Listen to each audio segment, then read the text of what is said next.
So welcome everyone to, digital well-being at work, how to change this always on culture. We've got a 75-minute session here for you all. Really excited. Cannot believe it's September. What is happening?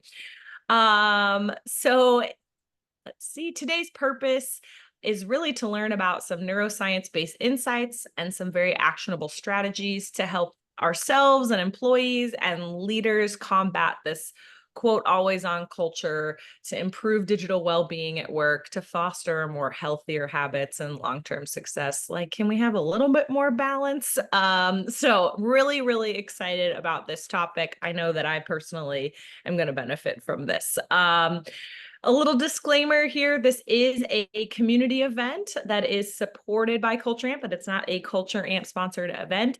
We are all about creating inclusive environments where we can have hard conversations and discuss bold topics with experts in our industry. And we understand that sometimes that can make folks uncomfortable. So as we're going through this, we ask that you take care of yourself, do what you need to do, and we're always welcome to your feedback. So let us know if and how we can improve. So we'll have a chance to ask a check-in question here with you all here soon, and really understand where we are on this digital well-being journey. I'll hand it over to our expert speaker, and then we'll have some time for a little discussion and some closing remarks. If we haven't met, my name's Jessie Jacob. I'm the Senior Community Manager here at Culture Amp, running our Global Culture First Chapters program, which is wild. There's over 100 global chapters. There's 188 chapter leads. We're about to host our 1000th community event this month, which is so cool. And I'm very grateful for everyone on this journey with us. And if this is your first Culture First event and you're like, what is this? Who are you people? We're a group of people around the world united in the shared belief that a better world of work is possible. And by golly, we are willing to do something about it. We have these 5 core principles, which are the glue which hold all of us together, all 100 plus chapters of us.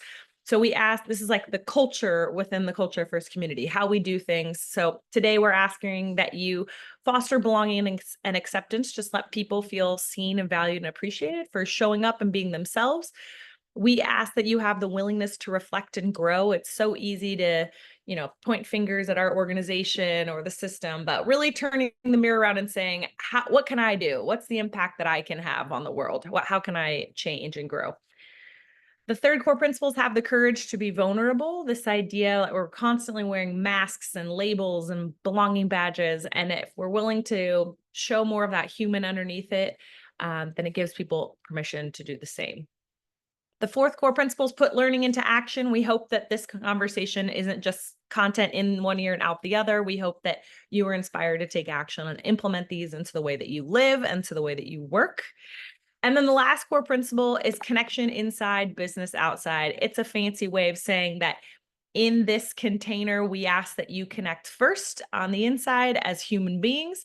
And if that leads to you all doing business later, that's cool. But like hardcore sales and hardcore networking is not the primary purpose. The primary purpose is for us to learn and grow together. All right, can I have like a little thumbs up, either emoji or thumbs up in the chat? Can you all like agree to these principles? Amazing. Thank you. Fantastic. So today's speaker, Dr. Anastasia, she is a speaker and an author and expert on digital well-being. I am so grateful that we connected on LinkedIn, and this is like how it all happened. Here we are. So really excited to learn from her today, that I'll let her explain her extensive background and all the amazing work she's doing. But can we give a little love for Dr. Anastasia with a clap emoji, a clap in the chat, whatever. Come on, you. Thank you. Thank you. It's lovely to be here. It's lovely to see some of the faces and also read about all the locations where you're coming from, which kind of shows that the problem I'm going to speak about today is really omnipresent in all types of organizations, whether it's solopreneurs, whether it's small organizations or multinationals. I'm going to start with asking you 2 questions and would love if you would like to put your thoughts in the chat. So number one, how do you know that your employees are doing well, physically, emotionally, and mentally? And number two is a bit more tricky. How do you know somebody is doing digitally well, if you ever thought of that? And also, maybe if somebody wants to unmute yourself and speak up, then just raise your hand, a virtual hand, and then while others are writing, maybe you have a chance to speak.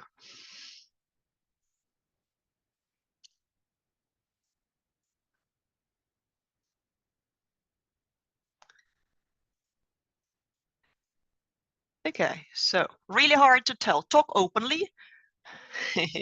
Not sending. So Marvin is saying not sending emails. We're going to the solutions, but first, how do you know? Okay, listening, watch, ask. What else?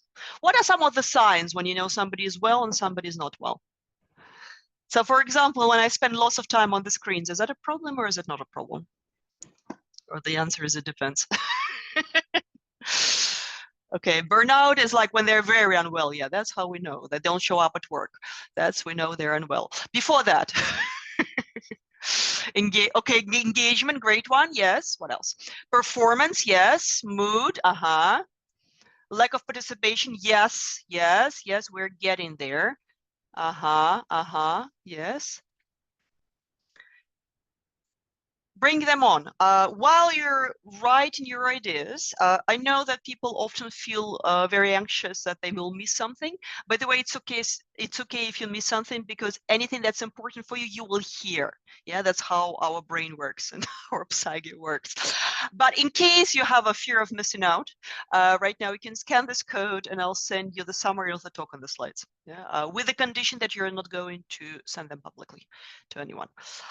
And I will also add the link in the chat. It's the link as well if you don't, for just to sign up to get the slides. Stand-in survey, mood changes, digitally well, check data, frequency of meetings. Oh, I'm glad you said that. I'm gonna ask you the same question at the end. Okay, so in that case, let's see actually what is digital well-being. Yeah, and we're gonna start. Now we're gonna start with an agenda first, so you know what you're gonna get of me. So I'm gonna start by defining what is digital well-being, and actually what produces digital stress. And there are many pillars of digital well-being, but I'll speak about 3 specific ones today: focus and our attention. Opportunity to disconnect and have rest. Actually, very few of us know how to do that properly. I'll share how to do this.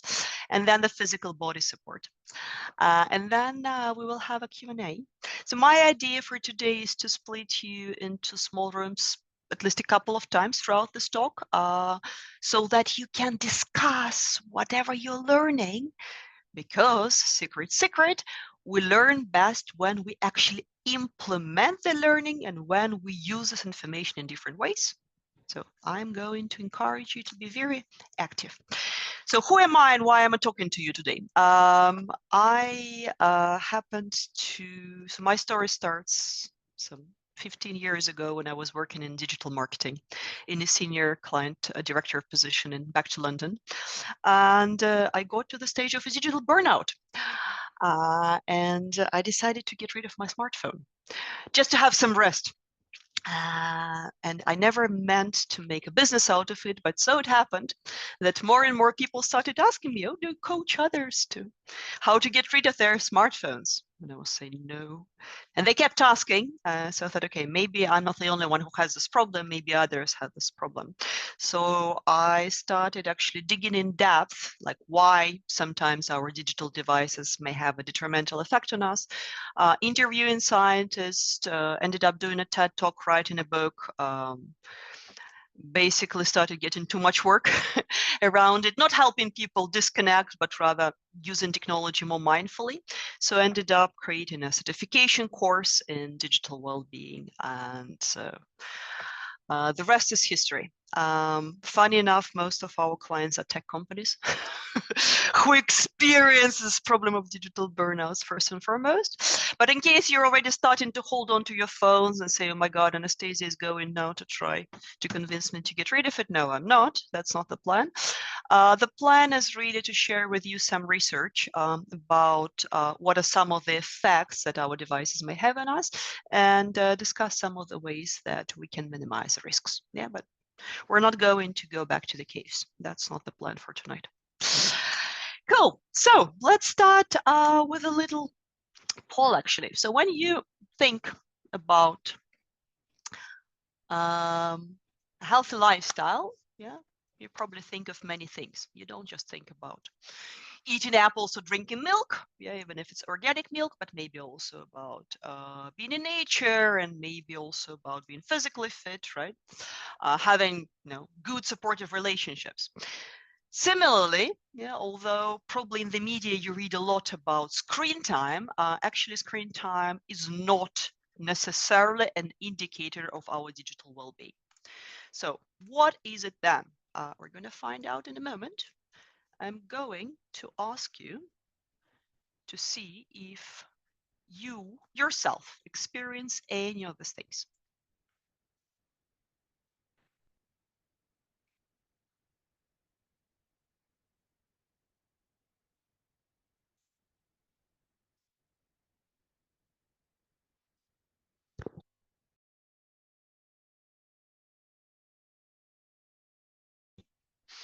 I always love to do the survey like for large groups, because you can always see like what are the predominant things. Interesting enough, they're always consistent across all the countries, doesn't matter the background. Yeah, and you see where we have the problems. And then chances are that you, if you work in HR, or you're as a coach, as a trainer, you're probably very self-aware, right? And you're experiencing some of those things. Then chances are that employees are even more affected by that. Yeah? So I'm just going to wait another 5 seconds.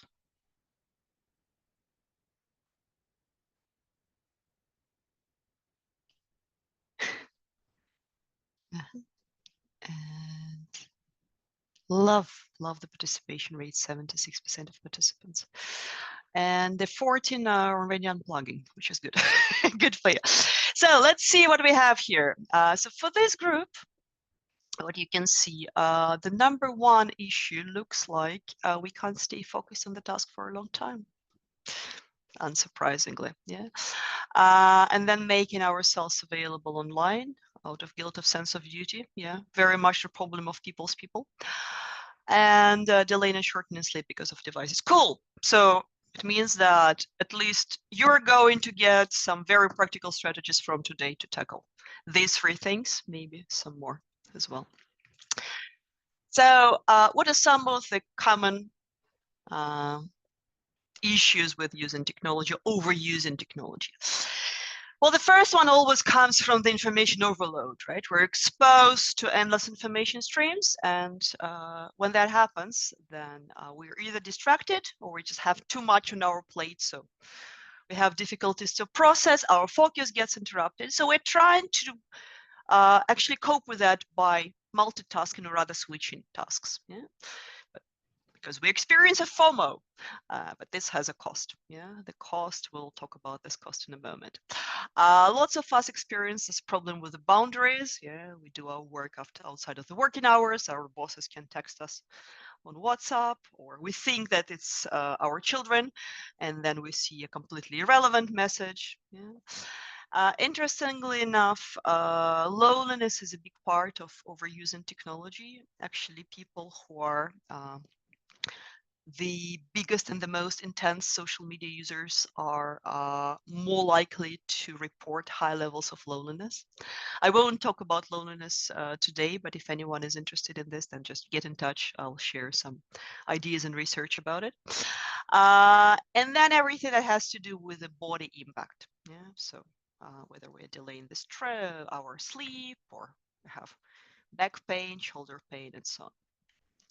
So today I want to talk about the 3 key pillars. Again, there are many more things, but if you start with these 3 for yourself, for your team or organization, you're going already to see massive improvement in how much energy you have, how well you sleep, and actually in your focusing abilities. So number 1 is our ability to stay focused, both on our work, but also on every assignment, to be present during our meetings when we're with somebody. Number 2, very important one, our ability to take rest and unplug. And number 3, our physical body support. And when we can do all of these 3 well, then we achieve the so-called tech-life balance. Now, what I would love to know is how well you do all of those on a scale of 1 to 10.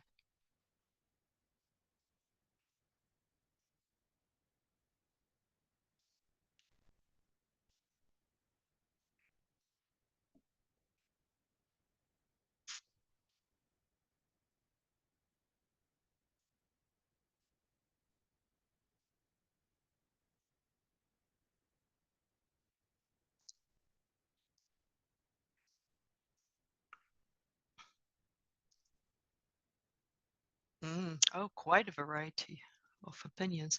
Now, a statistician in me is just like jumping with joy.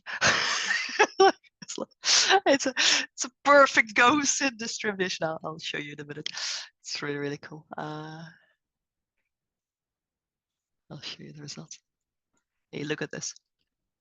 So I would say probably the average is probably around 5 and 6. Yeah, that's the people who can stay focused without distractions. Now, would you want to have a surgery with a surgeon who can stay focused 5 out of 10, or a pilot? Probably not. Yeah, how easy it is to take rest for you without checking devices? Oh, that's, yeah. So if you scored anything lower than 7, this is a massive area for you to work on. Let's see if we can help you today. And then physical body support, also quite a variety. Okay, interesting. Cool, thank you. Yeah, if you, for some reason it doesn't work or it doesn't pop, add the comments, or don't want to be constrained by the tech design here. So let's talk about the first pillar then. So we said the focused work and life. Now I want to explain you why it's important. Actually, it's important not just for the productivity, but also for your well-being. So why and how is it relevant?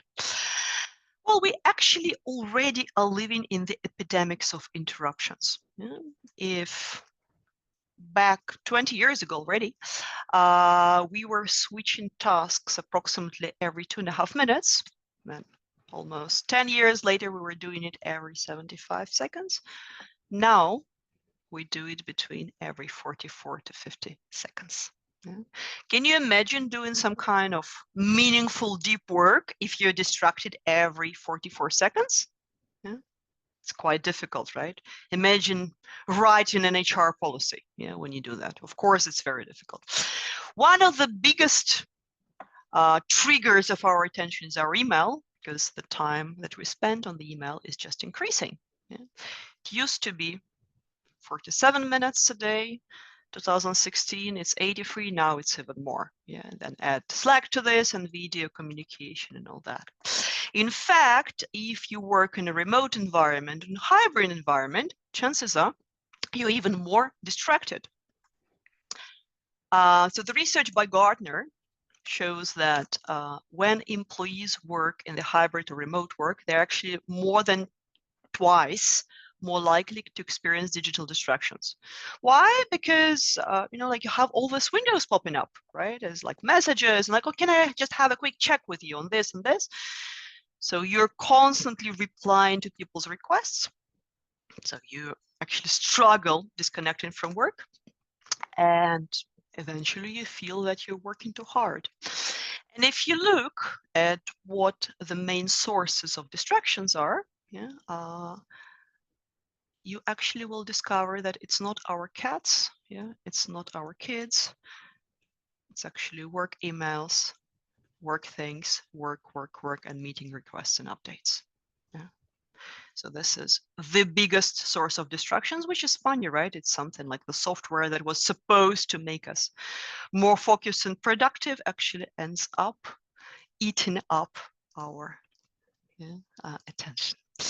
Now, let me ask you how you're doing with your multitasking, out of curiosity, and I'm going to explain you now why multitasking doesn't work.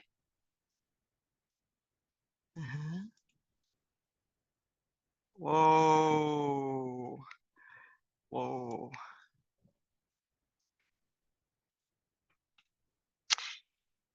So the thing with multitasking is that unfortunately, fortunately, only 2.5% of humans can really multitask. The rest of us simply switch between the tasks very rapidly, and the switching has a cost. I'm going to invite you now to do a little fun exercise together with me. I'm going even to stop sharing the screen for just a moment, because I love seeing people's faces when they do that. So it goes like this, and maybe I'll just remove my spotlight for a moment. So it goes like this. We're going to do it in 3 steps. Step number 1, you're going to count out loud, but please do it loud, not unmuting yourself, but for yourself, because it only works if you do it loud. Numbers from 1 to 10 in your native language, but possibly as fast as you can. Yeah, ready, steady, go. 1, 2, 3, 4, 5, 6, 7, 8, 9, 10. Wonderful.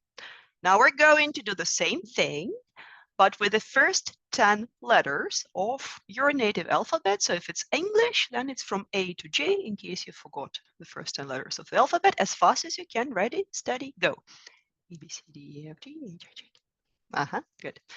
And now we're going to combine the 2. I'm going to say first number, first letter, second number, second letter. I already see some resistance in the faces. And you're going to do it fast. Yeah. So for 1 to 10, like 1A to B, 3C, 4D, and so on. Ready, steady, go. And this is the moment that I love to look at people's faces as they get through the 10.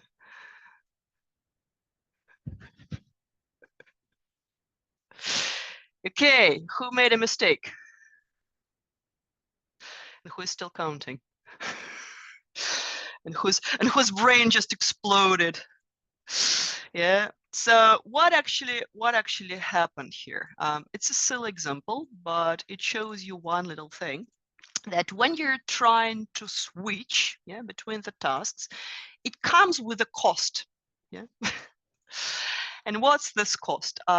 This cost is actually time. Yeah. It just took you more time to remember about the number than about the letter, although you know these things. Yeah. If I ask you now to make some kind of decision afterward, you would probably make a very bad decision. Like, for example, if I offered you a healthy snack or an unhealthy snack, there is a very good chance you would go like for a more sugary, unhealthy snack. Yeah. Probably some of you already feel stress and anxiety a little bit. Yeah. Like, yeah. Like, so that actually what happens after already 20 minutes of multitasking, or your cortisol level goes up. Yeah. Mental clarity, right? When we constantly multitask, actually, we become worse at ignoring irrelevant information. So we start making poor decisions. We don't really learn. Yeah. So if you're a student sitting in the audience, pretending you're listening to the professor at the same time checking your Facebook, you're not actually retaining information. Interestingly, it even has the issue, the impact of your immune system. So around our gut area, we have a protective layer built up of IgA cells. It's a specific immune cell type. And when we're constantly multitasking, this raises the cortisol levels. This affects the cells. So we end up having bigger likelihood of autoimmune diseases and allergies, among other things. All of this just because of like improper way of working with devices. Now, looking at our stats, we have 73% of people who are keeping their phones within their reach, not using it, which makes your brain multitask. I'll explain you in a moment why. Yeah, and even more so who are multitasking all the time and sometimes. You know now the real costs for your brain. for this. Yeah. Why is that actually a problem? Well, scientists did an experiment. They took a group of people and asked them to put their phones in different locations. So some had their phones on their desks face down. Some had their phones in the bags, some in the pockets, and some in the other room. What you can see here is that the participants were given some type of IQ tests, and participants who managed to solve more tests or scored better results were the participants who had their phones in the other room. Any ideas of why it was the case? If you want to write down in the chat.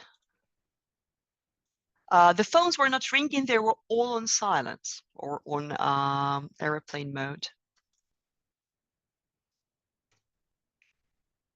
Can we build skill into multitask and become among the 2.5 population? No, you're born with that. What you can do, I mean, all of us can multitask at some point. It's just like, it's not with cognitively demanding tasks. For example, you can sync and load the washing machine. When it's 2 or more cognitively demanding tasks, you cannot. It comes with the cost of the depth of processing. In fact, people with ADHD multitask better. But it's just because the brain works differently. That's all. So why? Very close out. Yes, we treat it as a baby. That is actually almost scientifically correct. So our phones are a high priority stimuli. When somebody calls you by the name, by your name, it creates exactly the same effect as if your phone were ringing. Yeah. So the phone is a high priority stimuli, which means that you need to allocate part of your brain to suppress your desire to check it. Yeah. It's not even a conscious process, but it means that you're not using all of your brain power to be problem solving. Yeah. Now let's imagine the situation that you want your team to be creative and innovative. Yeah, it happens sometimes, or maybe your boss wants them. And imagine the situation that all day they're sitting in front of Slack. They have incoming messages, so they're probably at the meeting. How big is the chance that they will come up with something original and interesting? 0. Yeah, that's another problem with that. So my invitation to you is just for a moment to think for yourselves, and then I'm going to split you into rooms and would love you to brainstorm a little bit about the solutions. And then I will share some of my ideas for the solutions. Yeah. But the question for you as you're coming into the room is to think, do the digital collaboration tools that you or your team or your company use, do they actually support employee focus or promote distraction? And what do you think you could do to start building the focus culture in the company? And with that question in mind, I invite you to go to the breakout rooms. We'll give you about 5 minutes there. And perhaps when you're speaking to people there, also do a bit of stretching and just stand up a little bit. Yeah. So Dr. what are Anastasia, some, time. yes. How much 5 time? minutes. 5 minutes. Yeah, so we'll have 5 minutes for that.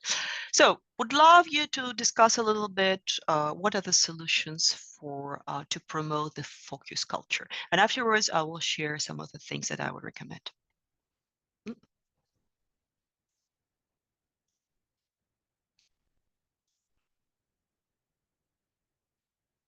Discuss in person is cool.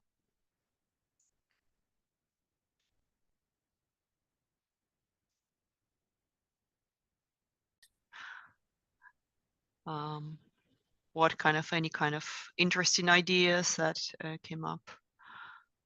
Let's see. Either personally, but I'm especially interested in the culture, right? How do you actually change it?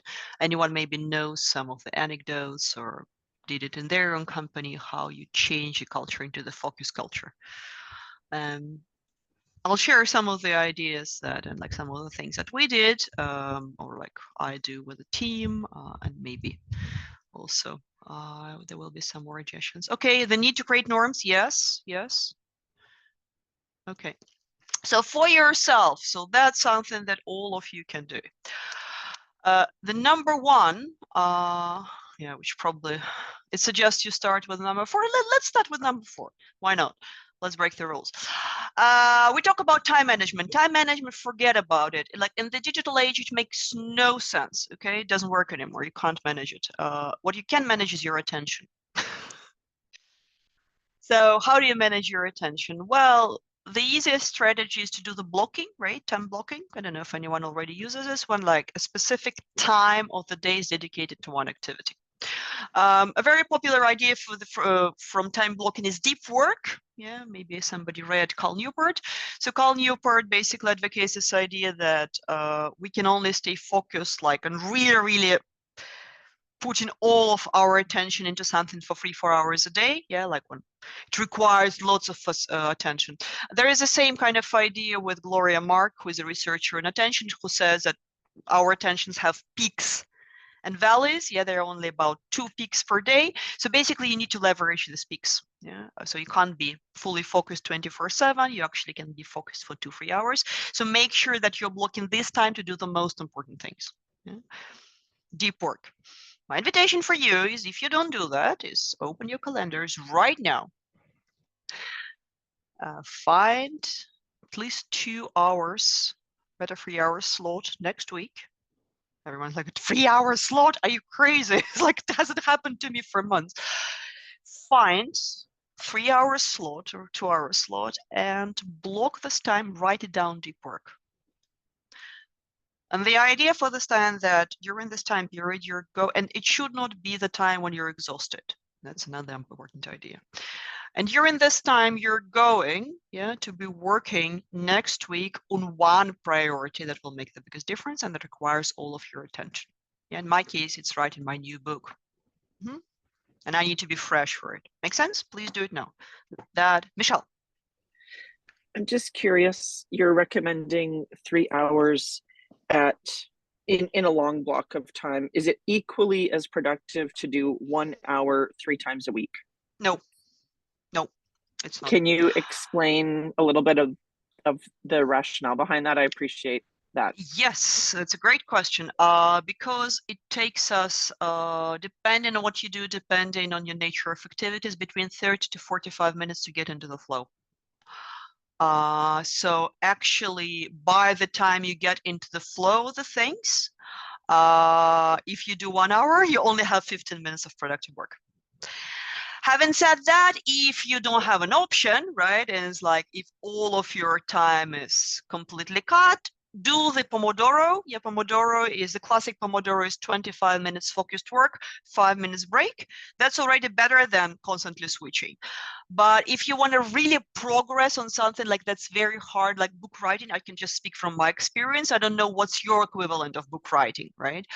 But I know that all of you have this like hugely demanding, brain demanding tasks that you have been postponing for some time. The strategy to do them faster is to actually block longer time periods. Yeah, I see some of the hands. If you can try to keep the question for the Q&A, then we will have more time. Yeah, for that, if that's okay. Second thing, keeping the phone away when you're focusing. You saw the research, try it for a week. Yeah, when you're trying to stay focused, hide it in the other room, see what it feels like. Are you going to be more relaxed? Are you going to be more focused, accomplish more? Yeah. And watch your personal tendency to multitask. So if you multitask 90% of the time, try to reduce it to 70. Yeah, what it means is that also you need to remove all the devices you're not using, stop opening 150 apps, tabs, and so on. Maybe not drastically, but maybe some of them. Yeah. Now, the interesting thing is for the company, my experience of our 130 coaches, you should start with leadership. Yeah? How can you, and that's a question for you to reflect upon now, later, how can you make your leadership excited about the culture of deep work? You know, how can they become the champions of that? Because if they don't champion that, everything else is going to be very difficult. Second thing, which actually makes a huge difference for the culture, is promoting focus in meetings. You know, when you're sitting in a meeting and trying to share something important and everyone else is like typing and pretending they're there, or when you actually on a Zoom call and you just see the black screens and you have no idea if people are listening to you, probably they're not. Imagine the person, a young person who is just joining the company and they have this kind of experience. What kind of impression is this creating? Imagine an employee who is reporting something in front of the boss and the boss is just too busy to answer to them because they're looking at their email. What kind of safety is this creating? It's not. Yeah. So this promoting of the focus in meetings, actually, it's not just about focus. It's actually about psychological safety. Yeah. It's about making people really feel part of the culture. That's an important one. Same idea, you can replace like for meetings with walk-in meetings, like actually having fewer meetings. Amazon leadership, for example, they don't allow any devices in their meetings. Can vary. You can even start with your own team. Another very important thing that starts, like why we're so distracted, because very often everything is urgent in the digital world. Yeah. So the company, I'm not a big kind of fan of choosing the specific tool, but I'm a big fan of being very clear about what's urgent and how urgent is communicated. Yeah. You should not have 5 urgent channels. Urgent means it requires a response immediately within the next 5-10 minutes. Everything else, yeah, email is not an urgent way to communicate something. How can that be? And that's the kind of conversation you want to start having and you want to start leading in the company. Yeah. If there is still an office environment, quiet zones is a great way to promote focus. Yeah, distraction free, just for people to reset. And awareness, sharing the research, inviting speakers, getting people talk about it, their experience, like even like doing tests, anything, gamifying it, but really bringing this into the field. Yeah, I can just see there are lots of valuable, interesting comments coming. I'll take a moment to have a look at them. But meanwhile, also thinking about the KPIs, the key performance indicators, can you somehow think about how they can be related to attention? Not to people immediately reacting, but can you appraise managers based on how much attention they're paying to things? Yeah. A word of caution. Now there are lots of digital solutions to support focus. I see lots of apps that, and that's my comment to the first one. They were saying like, look at the time they spend in meetings and so on. There are lots of apps, for example, that tell you, like, oh, you're not focused, so like you still have to stay focused. Let me block your access to the certain entertainment or social media. Apparently, they don't work for everyone. Some people who are high in conscientiousness and high in self-control, they actually need this distraction time. When they don't have this distraction minute or two, then they continue working and they're more likely to burn out.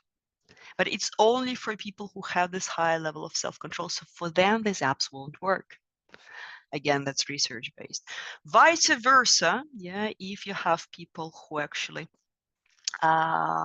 need kind of like external reminders, for them it would work. So you need to be very careful when you're implementing this. Okay, let me see. Nothing is really urgent. Love expectation setting factory. Would love to know about the new book. Yes, is there everything is urgent? Nothing is urgent. Urgency. Yes, I love that you're taking this. Cool. How are we doing with attention? Can we sustain it a little longer? Yeah. Good. Okay, excellent. So the second pillar, we spoke about the focus, yeah, how it's important. Now we're going to speak about the second pillar, which is rest and unplugging. Yeah. Let me do a poll. I've been speaking too much.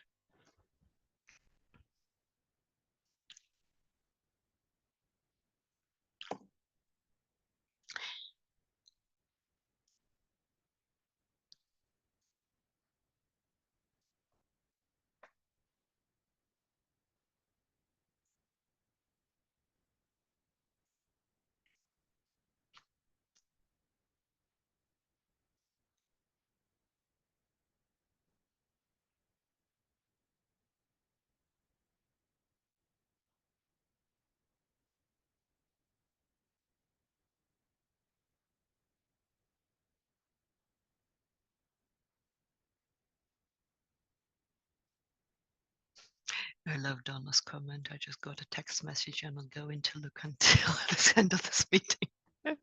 How urgent is that, right? Cool, yeah. So we live in the world, yeah, where always on has become the new normal. Yeah, it completely overloads our nervous system. It used to be that when we leave the office, yeah, work finishes at 5, 6 p.m. Yeah, we close the door, the work is finished, the time has gone, the work is finished, we don't think about it. Not the case anymore, because devices are everywhere. So we keep thinking about work, we keep bringing it, yeah, and we keep, to our bedrooms or bathrooms, not even work, maybe the news, yeah, and that actually has an impact. Yeah, because we don't really have time to have rest. So let's see what's happening with this audience, for example. Okay, so when we have breaks, we drink, household chores, and there's some people who don't take the breaks. But what I'm very worried about is the first one. Almost 60% say that they surf online. You know what I'm going to tell you, right? That's not a break for your brain. Yeah, and adapting boundaries depending on what's a priority. Let me explain you why it's not a break. Let's take the example of food. Yeah, when you eat, it's time to eat. What happens if you eat all the time? What happens with your stomach?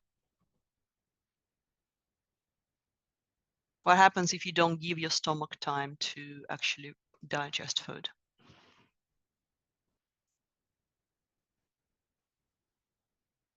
Expands, yeah, stomach ache, yeah, maybe you'll throw up. Well, we're not going to go into physiological details, but I'll say it's going to be dysfunction, right? The brain works the same way, yeah. We are all informationally obese. We somehow know that it's time to digest, yeah, food and step away from food, but with information we don't do that. But the brain also needs time to digest information. Yeah? Remember I told you about the cycle, so that's a very complex graph, but I'll just share with you a couple of things. Look at the black thing. So Gloria Mark, she looked at how when people are focused, yeah, she said, well, actually it happens twice a day. It happens like around 10, 11 a.m. when it peaks and shortly after lunch. The rest of the time we're pretty useless, right? Pretty useless means that we have, so these are attention peaks, yeah, I'm going to call them peaks. Then we have the valleys, yeah, so these are the valleys, the attention valleys. What needs to happen at the attention peaks? We just spoke about it. That's where your hard work needs to happen. Yeah, what needs to happen at the attention valleys? You need to refill the energy. How do you refill the energy? You don't go online. Yeah, because remember, like this is the time when your digestion time. Yeah, this is when your brain needs to do the digestion. Or this is your sleeping time. Yeah, we don't do that. Yeah, so essentially what we're trying to do, we get here, then we push ourselves with the caffeine to stay here. Yeah, then we're dead completely. And then we're trying to actually, do some work when we're already naturally going down here. And then we're so tired and they were just trying to read some news. Not a very sustainable way. Yeah. So what we need to understand is that our brain is cyclical. We're not computers. Humans are not computers, surprisingly. Yeah? They behave differently. Yeah. Also, depending on the time of the day, or depending on the time of the week. So sometimes we're more focused on Monday, but Tuesday we're less focused because Monday we were rested from the weekend. Yeah, Tuesdays we're already overwhelmed. Then Wednesday is a bit more. Today is what, Thursday? So you probably are a bit down already. Friday is going to be better. And then it's weekend. Yeah, but what it means is that you actually need to start optimizing, yeah, what you're doing. How do you do that? Well, very quick win. Number one, start taking breaks between the meetings. Yeah? There is research that was done by Microsoft, which shows you like very smart words, but essentially what they tell you is that people who had breaks between the meetings, they were engaged in the next meeting and they had less stress. People who didn't have the break, more stress, not engaged. Same thing. So the first picture shows how is basically your brain is frying up when you have 4 meetings in a row. Anyone has 4, 5, 6 meetings in a row, schedule them. Stress, yeah, when you're stressed, actually, Nothing good happens with your comprehension. In the second one, people were taking 10-15 minutes break. In that case, they were doing meditation, but it can be anything, any non-digital break. Yeah, it would work. 10-15 minutes between your meetings. So number one idea for you, stop doing back-to-back meetings. Stop doing that in your company if you still do that. Number two, actually predictable off-take breaks once a week when you're still continuing to work on your thing is something that has been scientifically proven to work. So very often we tell ourselves, oh my God, I cannot like unplug because people need me, right? Or like my clients need me. A group of researchers convinced BCG, Boston Consulting Group consultants, to predictably unplug once a week. They were still continuing to work on the project. However, these people were not answering to clients' emails, not doing any kind of internet surfing, just working with themselves. What researchers found after a few months that this group not only performed better than other groups, and not only had a better relationship within their team, but also had a better relationship with the client, who didn't mind at all that they were unplugging as long as they knew when they could be reaching out to them next time. So why is unplugging so important? Well, first of all, because it restores your attention. Otherwise you're done. Again, breaks in the meetings, but also when you're having the meetings, it does create trust, because people are not, it's the same idea that I discussed before, people are not really distracted. And it also is likely to improve the relationships within the company. So the next question for you to talk a little bit in your breakout rooms is like, do you think there is an implicit expectation in your companies to be always on? And who is setting the tone and how can you encourage people to stop that? Just for those who are living, I will post again the link. That's the link to get the slides and the summary.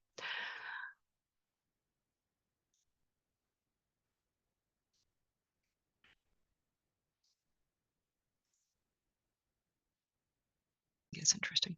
Oh, yeah. Okay. Mm-hmm. So I have this chapter that's a topic-based chapter. It's called Putting Learning into Action. And so I used to put like an hour time block on there where it's just like, come share that, like introduce yourself, share the thing that you're working on for the next hour, and then get out of there. It's like kind of just like quiet work time. And your statistic around like it actually takes 45 minutes for you to get into flow blew my mind a bit. And I was like, oh, that working block should act for that specific thing should actually be 2 to 3 hours. And so anyway, now I'm gonna host a chapter event next week for 2 hours with your inspo. Good. So That's good. anyway, I'll share it with folks if they want to do some quiet heads down there. Anyone like has any ideas? I mean, I can also disable the recording, but like anyone has any ideas around like the always on, like what creates an always on expectation? Maybe even in not your company, but overall, what can create it? If I don't know if those who are right now listening to us have any opinion. Leaders create expectations hard to break. Yes, that's number one issue. But what else can create it? Interestingly enough, it's actually the design of our digital devices, especially if your kind of company uses any kind of, like Facebook for business type of things, or, even like Slack, like when like there is just-in-time notification, it very often just creates the sense of like, oh my God, like we have to. So it's, just go.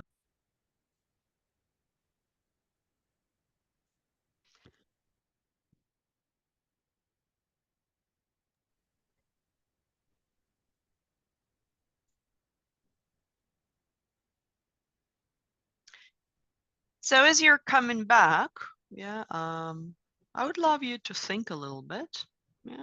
What's one thing that you could start doing differently Yeah. Maybe if anyone wants to share their experience in the chat, yeah, what you discussed, then feel free to.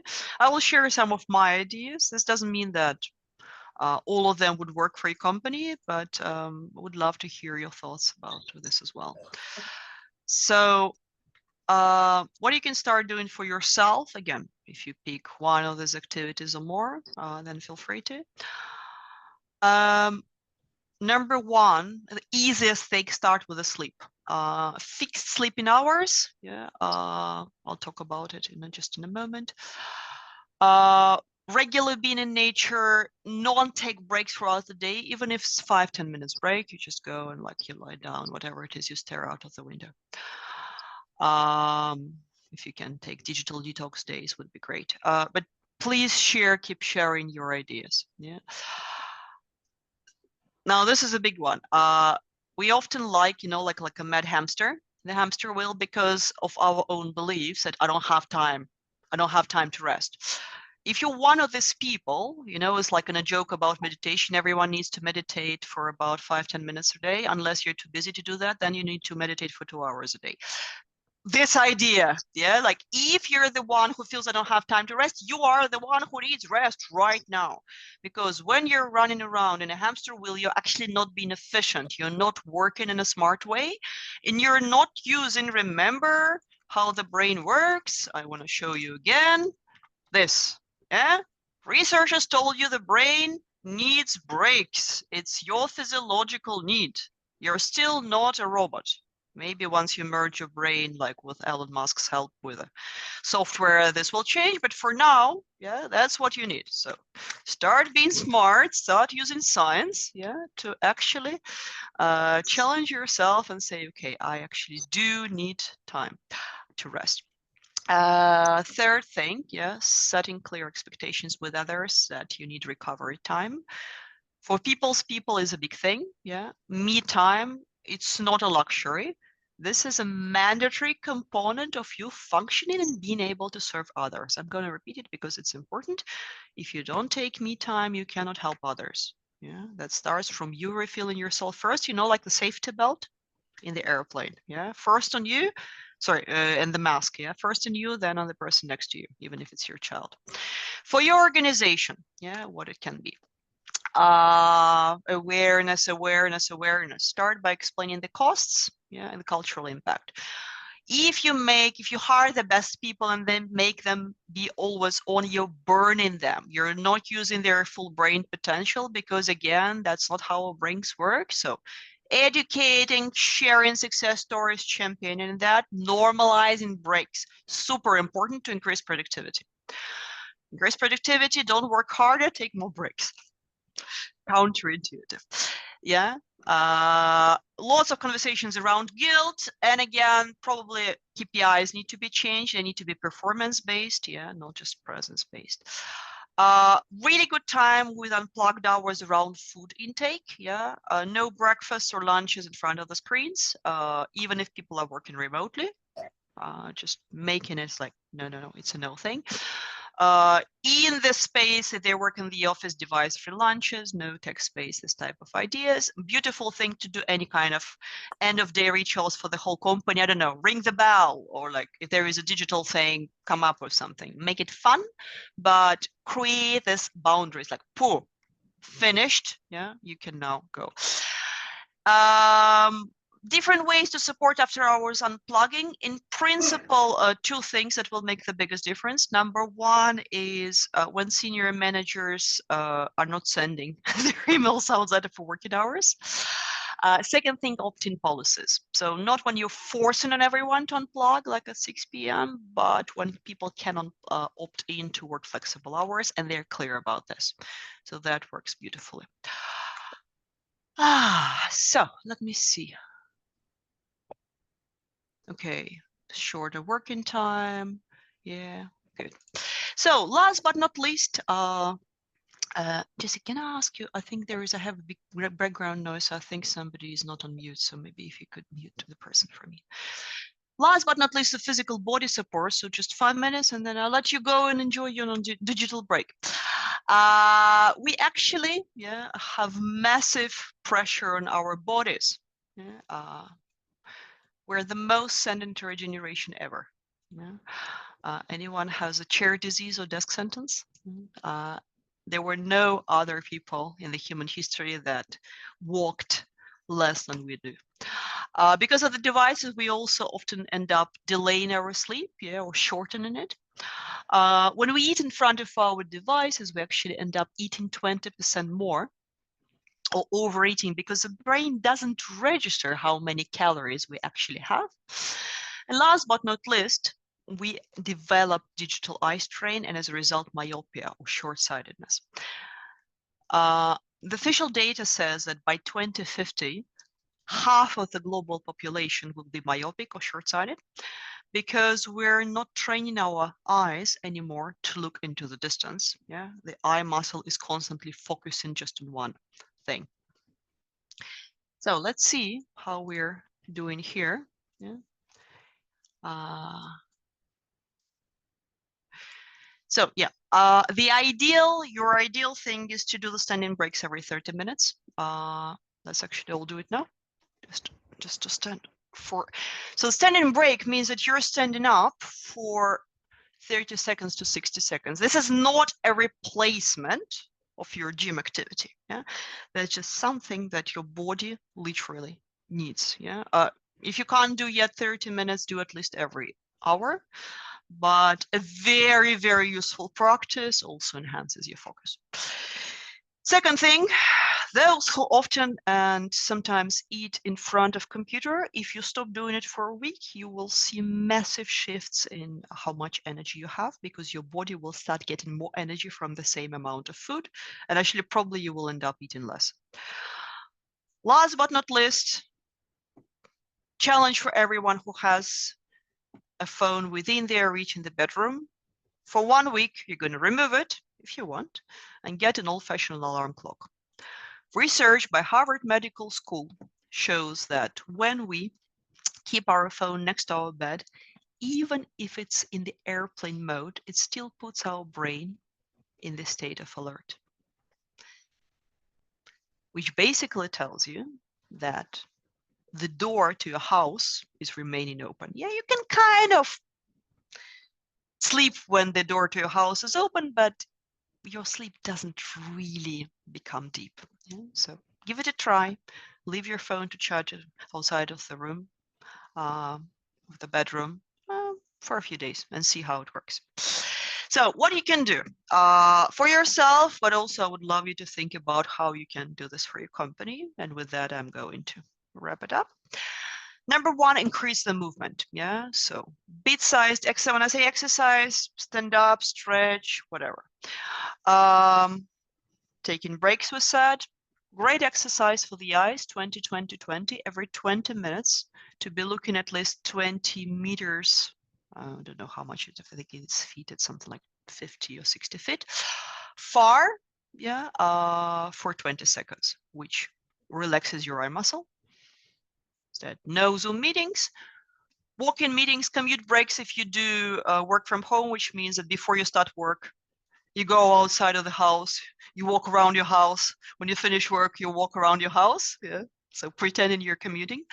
Posture ergonomics. If you're the one who works with a computer like this, yeah, that's actually creating lots of strain on your neck and shoulders. The computer should be a little bit higher than the eye level. Time and nature. Eating habits, eating slow, never ever eating in front of the screens, prohibited. Yeah. Sleep and rest, hardcore advice, no technology 1 hour before going to sleep, 1 hour after waking up. Lighter version, stop bringing your phone to your bedroom. Yeah, and this already will make a massive improvement.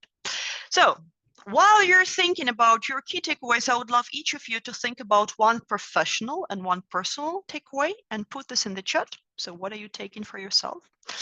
I want to remind you what we have learned. Yeah, so first of all, the digital well-being is much more than controlling screen time. It's actually about our attention, it's our physical well-being, yeah, and our ability to have fulfilling and refilling rest routines. We live in the epidemics of interruptions, especially if we work in a hybrid remote way.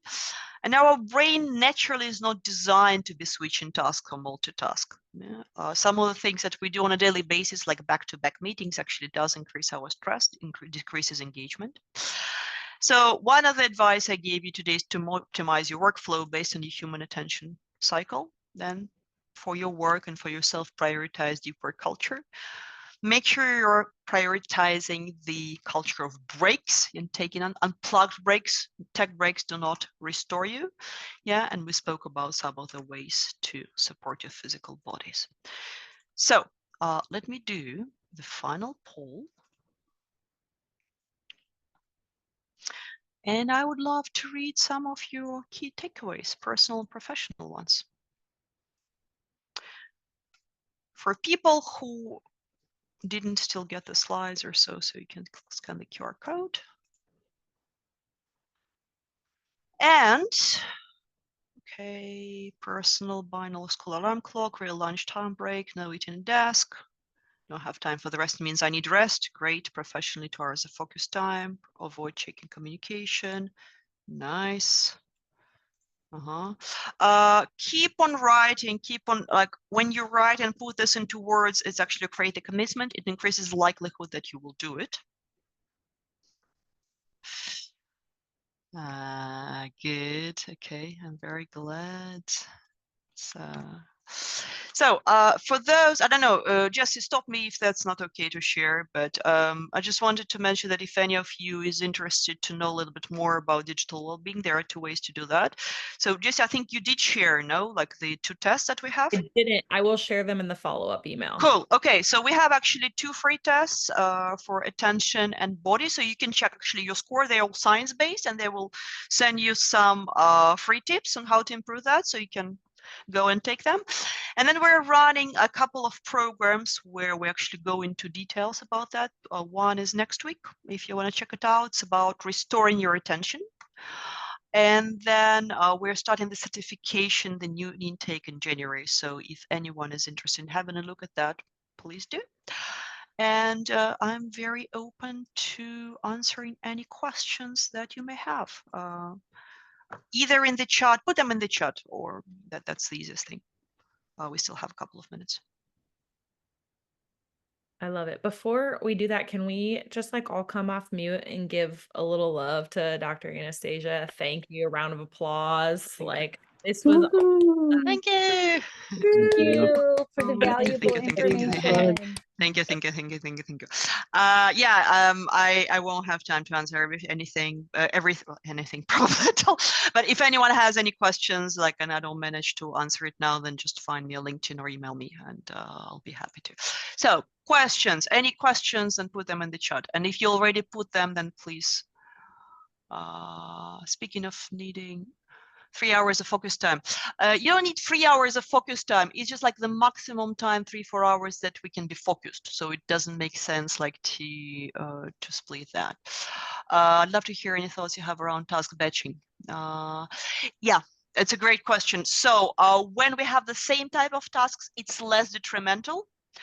When we're switching between very different tasks, it actually ruins the focus much more. So if you can like put together similar tasks, that's better. Hosting deep work time next week, you're invited. Good. Okay. And tips on managing endless task list. 80-20 rule. Stop doing 80%. Start doing the 20% that's bringing 80% of the results. Next question is, how do you communicate this to your boss? But seriously, it's an important one. Yeah, 80-20 rule. Every time you're engaging into activity, especially digital activity, ask yourself, is this part of my 80-20? Yeah. Is reading a book considered a break? Yes, it's considered a break. Having said that, I would love you rather not to get any new information in your head. Yeah, so if you want to listen to music, it's okay. If you want to listen to news, no. Reading a book, in principle, it restores your attention, but if you already have been feeding it, it's actually just better to, like, it's like you're asking me, like, is eating an ice cream okay? Yeah, it's eating an ice cream okay, but if you've had like 5-course dinner before that, Maybe not. No, podcast now. No, nothing with words. Nothing with words in it. Yeah, so anything relaxing. Anything else? Any other last minute questions?